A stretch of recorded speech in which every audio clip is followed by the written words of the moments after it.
Welcome to TG24 TV. నేను Sumalatha.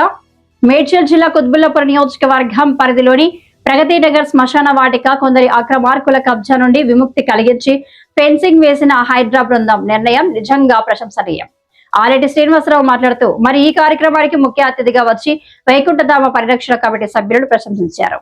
Quthbullapur Congress party incharge Kolan Hanumanth రెడ్డికి నా ప్రత్యేక ధన్యవాదాలు. ఎందుకంటే ఎన్నోసార్లు అధికారులతో మాట్లాడి సమస్య పరిష్కరించినందుకు వారికి మరోసారి ప్రత్యేక ధన్యవాదములు. ప్రజా ఆస్తులను పర్యావరణాన్ని కాపాడటంలో ముఖ్యమంత్రి రేవంత్ రెడ్డి తీసుకుంటున్న ఈ చొరవ అభినందనీయం. ఈ కార్యక్రమంలో కాంగ్రెస్ సీనియర్ నాయకులు, పలు కాలనీ వాసులు తదితరులు పాల్గొన్నారు.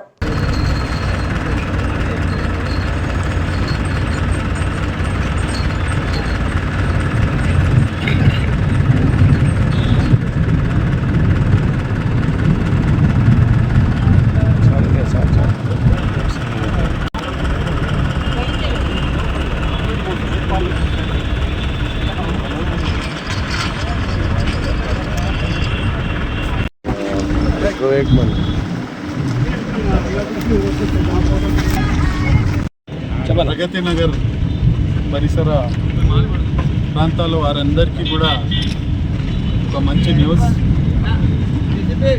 అనేక సంవత్సరాలుగా ఈ ప్రాంతంలో ఇంత పెద్దగా కాలనీగా కొన్ని వేల ఫ్యామిలీస్ ఉన్నటువంటి మరి ప్రాంతంలో శ్మశాన వాటిక లేకపోవడం, ఉన్న శ్మశాన వాటికలో విపరీతమైనటువంటి సమస్యలు సృష్టించడం, గత ప్రభుత్వంలో కూడా చాలా సందర్భాల్లో ఇక్కడ ఉన్నటువంటి కార్పొరేటర్లు కానీ మరి కాంగ్రెస్ పార్టీ కానీ ఎన్నోసార్లు పోరాటం చేసినప్పటికీ కూడా గతంలో ఉన్నటువంటి ప్రభుత్వం ప్రజల పక్షాన నిలబడకుండా కొంతమంది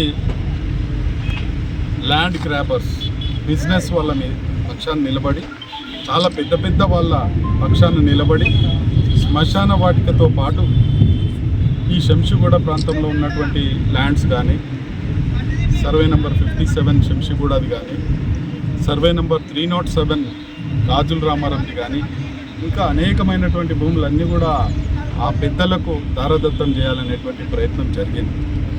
కాంగ్రెస్ పార్టీకి అధికారంలోకి వచ్చిన నాటికి కూడా ఈ ప్రాంతంలో పెద్ద ఎత్తున బుల్డోజర్లతో ఆ రియాల్టర్లు ఎవరైతే ఉన్నారో ఆ పెద్ద రియాల్టర్లకు సంబంధించినటువంటి బుల్డోజర్స్ ఇక్కడ పనిచేస్తూ ఉంటాయి. పెద్ద ఎత్తున షీట్స్ కట్టి ఇక్కడ పనిచేస్తూ ఉంటాయి. కానీ కాంగ్రెస్ పార్టీ రేవంత్ రెడ్డి గారి నాయకత్వంలో ప్రభుత్వం వచ్చిన తర్వాత ప్రతి ల్యాండ్ కూడా భూ కబ్జాదారుల దగ్గరికి పోవద్దు, ఇక్కడ ఉన్నటువంటి సామాన్య ప్రజలకే ఉపయోగపడాలనేటువంటి ఉద్దేశంతో ఇవాళ పెద్ద ఎత్తున మరి హైడ్రా ద్వారా ఈ శ్మశాన వాటికకు పెద్ద ఎత్తున ఫెన్సింగ్ వేయించడం, ఆ తర్వాత ఇమీడియట్గా మరి సంబంధిత మంత్రి, మా జిల్లా మంత్రి గారు దీన్ని డెవలప్ చేయాలని కూడా ఆదేశాలు ఇవ్వడం, రేపో మాపో మరి ఫండ్స్ కూడా రిలీజ్ చేస్తామని కూడా వారు చెప్పడం జరిగింది. కాబట్టి ఇదే రకంగా ఇంకా కూడా ప్రతి దగ్గర ఎక్కడ కబ్జాకు గురైన అవన్నీ కూడా ప్రొటెక్ట్ చేస్తూ పోతూ ఉన్నాం. 307 సర్వే నంబర్లో దాదాపు 300 పైచిలుకు ఎకరాలు. ఇవాళ కాంగ్రెస్ పార్టీ రాకుండా మళ్ళీ అధికారంలోకి టీఆర్ఎస్ పార్టీ వచ్చినుంటే ఈ 57 సర్వే నెంబర్తో పాటు ఆ 307 కూడా టోటల్గా కబ్జా అయిపోయేది. ఏ రకంగా ఆ రోజు కబ్జా అయిపోయిందో అది అయ్యేది. ఇవాళ 307 సర్వే నెంబర్ను కూడా దాదాపు 318 ఎకరాలు ఏదైతే ఆ రోజు ఈ ఎస్ఎఫ్సికి ఇచ్చిన ల్యాండ్ మళ్ళీ తిరిగి తీసుకొని ప్రభుత్వం స్వాధీనం చేసుకోవడమే కాకుండా దాంట్లో నుంచి రికార్డెడ్గా ఆన్ రికార్డ్ 100 ఎకరాలు ఆర్టీసీ కూడా ఇవ్వడం జరిగింది. ఇంకా స్టేడియం కట్టాలని, అదేవిధంగా పెద్ద ఎత్తున హాస్పిటల్స్ తీసుకురావాలని, ఈ ప్రాంతంలో ఎక్కడ పడితే అక్కడ రోడ్ల మీద మార్కెట్స్ ఉన్నాయి, అది లేకుండా ఉండాలి, ప్రజలకు అది ఇబ్బందికరంగా ఉంది, ట్రాఫిక్ అంతరాయం జరుగుతూ ఉంది. కాబట్టి ఇక్కడే ఒక పెద్దగా 20-25 ఎకరాలతో పెద్ద మార్కెట్, అక్కడే నాన్ వెజ్ మార్కెట్ కానీ, వెజిటేరియన్ మార్కెట్ కానీ, పళ్ళ మార్కెట్ కానీ అవన్నీ కూడా ఏర్పాటు చేయాలని మరి గౌరవ ముఖ్యమంత్రి రేవంత్ రెడ్డి గారి ఆలోచనలో ఉంది. కాబట్టి ఈ రకంగా ప్రభుత్వం అనేది ప్రజల కోసం పనిచేయాలి తప్ప కొంతమంది రియాల్టర్ల కోసం, కొంతమంది బిజినెస్ వాళ్ళ కోసం, కొంతమంది భూ కబ్జాదారుల కోసం వాళ్ళ వ్యక్తిగత ప్రయోజనాల కోసం పనిచేసినటువంటి గత ప్రభుత్వంలా కాకుండా సుదీర్ఘమైనటువంటి చరిత్ర ఉన్న కాంగ్రెస్ పార్టీ ఈ రకంగా పనిచేస్తూ ఉంది. ఇవాళ ఇక్కడ కొంతమంది టీఆర్ఎస్ నాయకులు ఈ ప్రాంతంలో ఉన్నటువంటి వాళ్ళు అభివృద్ధికి ఇవాళ రావడం, దీంట్లోకి వచ్చి డిస్టర్బ్ చేసే ప్రయత్నం చేస్తూ ఉన్నారు. ఒకరు వచ్చి చెప్తారు ఇక్కడ హైడ్రా పనిచేస్తూ ఉంటే ఓ టీఆర్ఎస్ నాయకుడు వచ్చి చెప్తాడు ఇది మేము సాధించిన విజయం. మీరు ఎట్లా సాధించారు? మీరు హైడ్రాకే వ్యతిరేకం. నిన్నగాక మొన్న మీ ఎమ్మెల్యే వచ్చి బాచ్పల్లిలో ఒక హైడ్రా ద్వారా ఒక కార్యక్రమం జరిగితే అక్కడికి వచ్చి హైడ్రా అనేది సామాన్యులకు పాలిట శాపంగా మారింది, హైడ్రాకు వ్యతిరేకంగా నేను అసెంబ్లీలో కలం విప్తా అని చెప్పిండు మీ ఎమ్మెల్యే. మరి మీరు వచ్చేమో ఇక్కడ హైడ్రా ద్వారా మేము చేసినామంటే ప్రజలను ఏ రకంగా నమ్మించదలుచుకున్నారో. సుందరీకరణ కూడా జరుగుతూ ఉంది, పెద్ద ఎత్తున జరుగుతుంది. ఇప్పుడు సున్నం చెరువు అయిపోయిన తర్వాత మొన్ననే మీకు నల్ల చెరువు అయిపోయింది, ఇప్పుడు సున్నం చెరువు అవుతూ ఉంది. నిజాంపేటలో ఉన్నటువంటి దుర్గ చెరువు కూడా డీ వాటర్ అయిపోయింది, అది కూడా అయిపోతుంది. నెక్స్ట్ ఇది చాలా పెద్ద ఎత్తున ఒక ప్రజలను అట్రాక్ట్ చేసే విధంగా ఒక మినీ ట్యాంక్ బండ్ లాగా తయారు కాబోతుంది.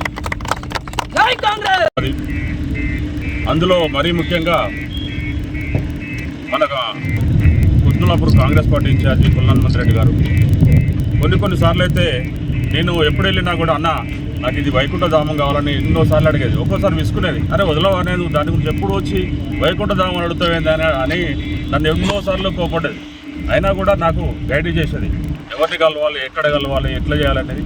హైడ్రో ఆఫీసర్స్ అవన్నీ ప్రతి మినిట్ టు మినిట్ అప్డేట్. నేను దీనికి ఈరోజు ఫెన్సింగ్ రావడానికి లాస్ట్ మూమెంట్లో జరిగిన ఒకటి రివ్యూ మీటింగ్లో కూడా నేను పాల్గొనడం జరిగింది. అది ఎక్కడ చెప్పుకోవడానికి అవకాశం లేకుండా దాని సారాంశం కూడా అన్నగారికి మొత్తం క్లుప్తంగా వివరించడం జరిగింది. సో ఎనీవే మన కాంగ్రెస్ కార్యకర్తలు ముందుకు చేస్తున్నందుకు, వారు మమ్మల్ని అందరినీ అభినందిస్తున్నందుకు మాకు కూడా ఎంతో సంతోషం అనిపిస్తుంది.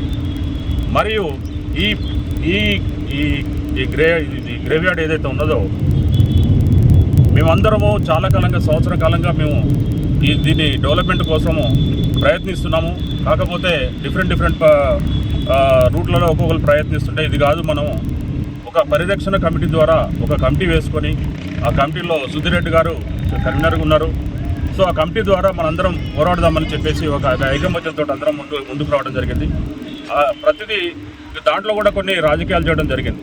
పరిరక్షణ కమిటీ ఏది కాపాడింది, ఏది చేశారు అనేది మేము కాపాడుతున్నాం అనేది ఎవరో అప్లికేషన్ ఇస్తారు హైడ్రా ఆఫీస్ పోయి. అప్లికేషన్ ఇచ్చినంత మాత్రంలో రంగనాథ్ గారు వీరిచ్చిన అప్లికేషన్ వల్లనే హైడ్రా ముందుకొచ్చి ఫెన్సింగ్ వేసింది అనటం అది ఎంతవరకు హాస్యాస్పదంగా కనిపిస్తుంది. మాకు ప్రయత్నం చేసి ఉంటే మేము అభినందిస్తాం, దాని వరకు ఉండండి. బట్ కాంగ్రెస్ గవర్నమెంట్ రేవంత్ రెడ్డి గారు తెచ్చిన హైడ్రా ఇది. మరి మీరు రండి మా దాంట్లో వచ్చి కాంగ్రెస్ కండువా వేసుకోండి, మేము వద్దను వేసుకొని మీరు కూడా మాట్లాడండి. మా కాంగ్రెస్ ప్రభుత్వం అమలు చేస్తున్నటువంటి హైడ్రాది ఇంత మంచి కార్యక్రమం మేము ఎన్నో ఏండ్లుగా చూస్తున్నాం. ఇక్కడ మా పెద్దలు ఎవరైనా చచ్చిపోతే 25 కిలోమీటర్లు అక్కడ పోయి చేసుకోవాల్సి వస్తుంది. సో మాకు ఈరోజు ఇది ఇంత ఈ స్పందించి హైడ్రా అధికారులు రంగనాథ్ గారు అయితే ఇమ్మీడియట్ స్పందించి ఇది మనం ముందుకు తీసుకెళ్దామని చెప్పి ఈరోజు ఈ ఫెన్సింగ్ కార్యక్రమం రావడం జరుగుతుంది. ఇది ఇంతటితోనే సమాప్తం కాదు, ఇంకా అన్నగారితో మనకు చాలా పనులు ఉన్నాయి. కలెక్టర్ గారి నుంచి లెటర్ తీసుకోవాలి, డెవలప్మెంట్కు మళ్ళీ శ్రీధర్ బాబు గారు ఇప్పుడే మాట్లాడినని చెప్తున్నారు, దీనికి స్పెషల్ ఫండ్స్ తీసుకోవాలి. ఒక నందనవనంలా దీన్ని తీర్చిదిద్దుకోవడానికి మనకు కొల్లాన్ హనుమంత్ రెడ్డి వారి ఎంతో ఇంకా చాలా ముందు చేయాల్సి ఉంది. ఈ విధంగా మనందరి ముందరే వారు కూడా ప్రామిస్ చేయడం జరిగింది. మరియు మరొకసారి వారు నాకు ఈ కార్యక్రమాన్ని ముందుకు తీసుకోవడానికి ఛాన్స్ ఇచ్చినందుకు, వెన్నంటి ఉన్నందుకు కొల్లాన్ హనుమంత్ రెడ్డి గారికి హృదయపూర్వక నమస్కారాలు చెప్తున్నాను. Hi, నేను మీ Satyasri. Please do subscribe TG24 TV.